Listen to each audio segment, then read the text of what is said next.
Buenas tardes, días o noches. Somos estudiantes de la Corporaria Minuto de Dios sede Suacha.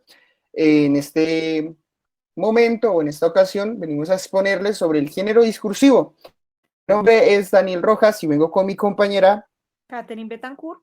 En esta ocasión vamos a analizar los géneros discursivos y las secuencias textuales, capítulo 9, correspondiente al manual Las cosas del decir, en autoría de Elena Calzamiglia y Amparo Tuzón. Son las autoras de este manual de análisis del discurso.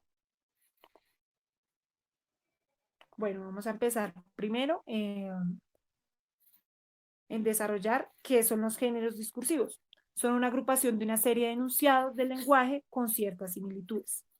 Serie estable de enunciados del lenguaje que son agrupados porque tienen ciertas similitudes en su contenido temático, en su estilo verbal y en su estructura y composición. Esto lo dice Bati Mijail, que pues lo citan mucho, en especial en este capítulo, ya que pues el hombre es un duro en los temas del discurso y las secuencias textuales. el género discursivo. Es un conjunto de textos que identificamos por su estructura y contenido y que nos permite distinguir entre un cuento o una noticia o una carta o una receta o una pericia médica. Los estudios del folclore y la etnografía de la comunicación, el género es la combinación particular cultural. La etnografía de la comunicación dice que es un género, es un tipo textual con precisas características familiares y reglas de aplicación. Se llega a la clasificación e definición del género con ayuda de la esfera social. Esto también lo dice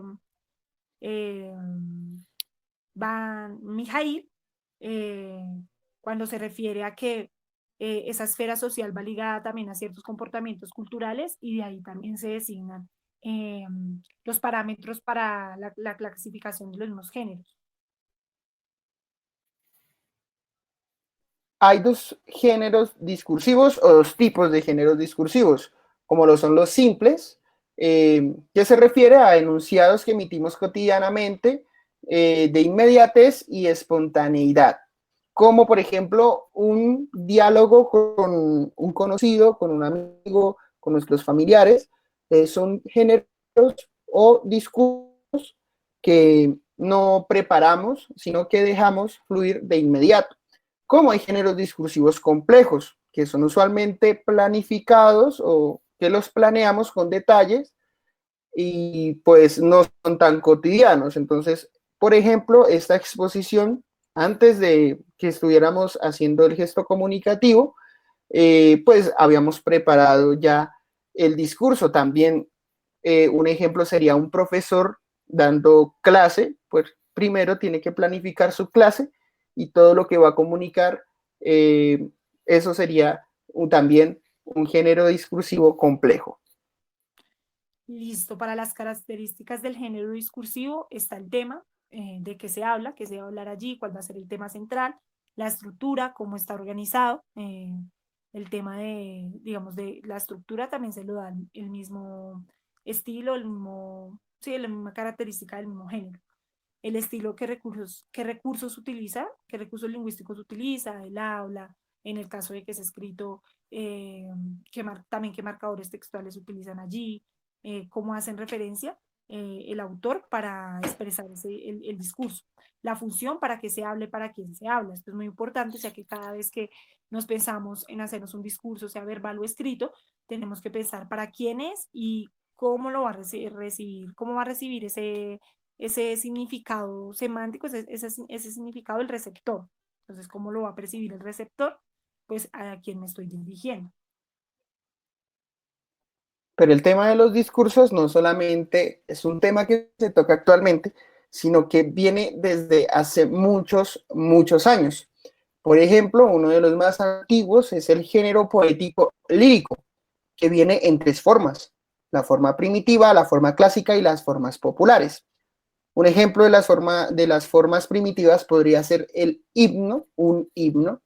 Un ejemplo de las formas clásicas podría ser la oda, también la sátira, la epístola, y un ejemplo de las formas populares podría ser la canción, un villancico o una balada lírica. También se tocan temas, también se toca una forma que es la forma medieval renacentista, donde salen las canciones de tipo trovadoresca y de tipo petrarquista, y también los sonetos.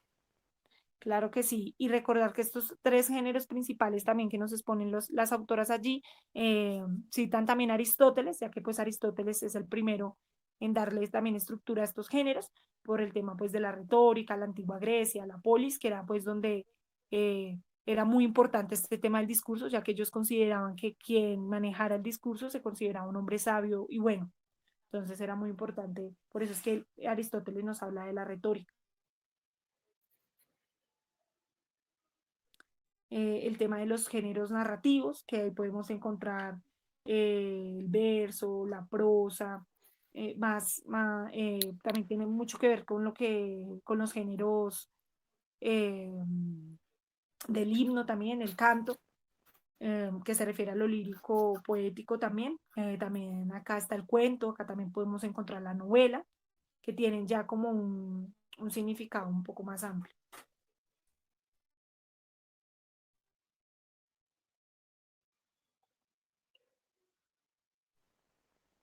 Pero no solamente se habla de discurso escrito, sino que también se hablan de discursos orales.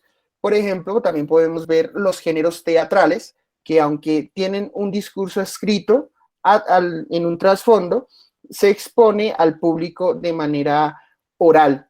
En estos podemos ver la tragedia, la tragicomedia y la comedia. Entre la tragedia está el himno fálico, la clásica, la romántica, la moderna, y también tiene formas musicales como la ópera, la operata, la zarzuela, entre otros.